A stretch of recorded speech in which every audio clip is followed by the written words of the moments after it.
नमस्कार भावांनो बहिणींनो. भैया जेवायला मजा आली का आज? हा हाव का?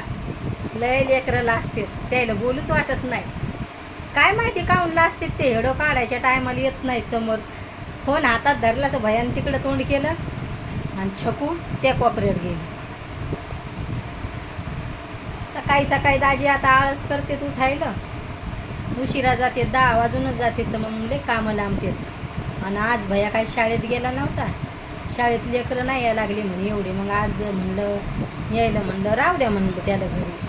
तर आज ठुलं होतं घरी.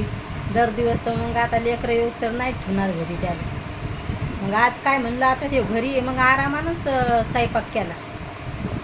छकू दिदीनं कपडे धुतले आणि मी स्वयंपाकाला लागले. तर स्वयंपाक काय नाही, रात्रीच्या पोळ्या होत्या 3. मग काय पोळ्या नाही केल्या आम्ही, त्याच खाल्ल्या दोघीनं लेकीनं. तर 1.5 पोळी खाल्ली दोघीनं, 1.5 नाही खाल्ली, 1 पोळी खाऊ वाटाना गरमीचं. मग मी थोडासा भात खाल्ला आणि ठेसा वाटला होता मस्त टमाटे टाकून. म्हणजे साधंच डाळ भात बनवला आहे आज. भैयाला तिखट डाळ आवडती तर नाही बनवली. म्हणलं भैया एकच बनवते, तर मग भैया म्हणे बनव म्हणे मम्मी. मग काहीच नाही टाईम लागला. मस्त टमाट्याचा ठेसा वाटला, 2 गाठे टाकले त्याच्यात. दाजीला लय म्हणजे ठेसा वाटायचा असला तर 2 गाठे टाकले. मग मोठा मोठाले मस्त ठेसा वाटून ठेवला. जेवण केलं, भांडे गिंडे घासले. म्हणजे लय राडा पडतो. डाळ भात हे ते करायचं असलं मग तर लय भांडे पडतो. टोपलंभर भांडे घासले, ते आधी मग भांडे घासले ते लावून, म्हणजे टोपलीत सुकू द्यावं म्हणलं. आणि त्याच्यानंतर दोघी मायलेकीन जेवण केलं.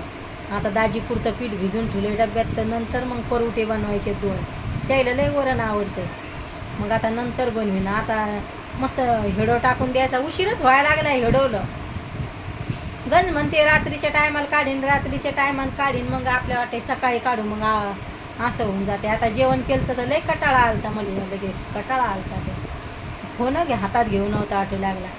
पण म्हणलं नको, आता आपण बिमार होतो तर आपले लय हेडो उडाले. छकू दीदी नखपालीस लाव ना पायाच्या बोटाला. का नाही? का बरं? काळी नखपालीस घ्यायची का तुला ऑनलाईन? नको. मोठ्यानं बोल ना. ते ऑनलाईन कधी येणार आहे? कस काय भैया म्हणे का? म्हणजे एकाच दिवशी येणार आहे का भैया आमच्या दोघीचे? नाही म्हणतोय बघ ना.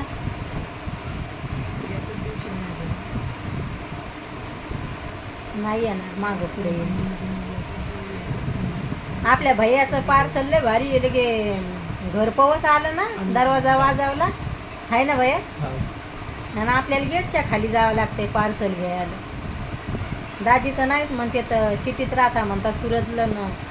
काय करायचंय म्हणते तर ऑनलाईन घेऊ देत नाहीत ते म्हणत. पण चांगले आहेत कधी कधी इकडं सुरतला ऑनलाईन सामान चांगलं येते. फक्त मग एकच साडी पदर, म्हणजे साडी वेगळी आणि पदर वेगळा, पीस वेगळा आलता.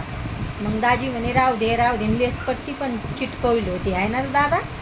नाही तर मला इंस्टाग्रामवर व्हायरल साडी होती मेहंदी कलरच्या ना का त्या, ती साडी. मग हे म्हणू लागले राहू दे भैया म्हणे मम्मी राहू दे, काय होतंय काय होतंय. आणि मग आता मला वाटलं मी ना वापस केली. मग असं होतंय म्हणते. परत मग घेतली नाही आहे ना, आहे ना दादा. मग नाही म्हणू लागले. म्हणजे राहू दे आता, तुझ्या भावाने घेतली तुला तीच, तर मग आता काय करायची. माझ्या भावाने घेतली मी. त्याच्यानंतर मग मी गावाकडे होते तेव्हाच मी ऑर्डर केली ती. तर ती तशी आली. मग मी इकडं आल्यावर आली ती. तर मग तशी ती साडी आली. मग वापस केली. आणि भांडे गिंडे किती बाऱ्या म्हणजे चांगलेच येते. आता मा विचार आहे ऑनलाईनवर कढई घ्यायचा. चांगले येते तर ऑनलाईनचे भांडे, आहे का नाही. आपल्याला टाईम नसतोय जायला बाहेर. मग भैयाला जर म्हणलं चाल सोबत सोबत, तर मग हो नाही हो नाही हो नाही असा करतो. तू जाय ना मम्मी, दीदी जाय असं करतो. आणि लांब लांब जावं लागते. मग वाटते सोबत कोणी असलं तर बरं राहतंय. तर ते नाही नाही नाही नाही नाही, मग त्याच्यामुळं मग मी कटाळा करते. तर विचार आहे मग आता ऑनलाईन कढई घ्यायचा. आपण सामान आणलेलं कढाई आणि हे लय भारी आहे. मस्त निघला ढवळा शिपीत आपल्या इकडच्या. एकदम मस्त निघल्यात ना छकू त्या. आता काय परत तुला ऑनलाईन सामान मागवायचे? काहीच नाही का? मी मागवणार आहे काहीतरी. भैया काहीतरी मला विचार आहे मागवायचा. भैया मग वस्तू काही जर मग मी त्याला विचारत असते काही पसंत आलं आहे, कसा कलर आहे कसा नाही, मग सांगतोय तो मला. तर मग मी भैयालाच विचारेन भैया काय करू, मग मला भैया सांगन मग मी असं घे का तसा घे कलर. व्हिडिओ कसा वाटतंय नक्की सांगा भावांनो बहिणींनो कमेंटमध्ये. बाय भावांनो बहिणींनो, भेटते उद्याच्या व्हिडिओ.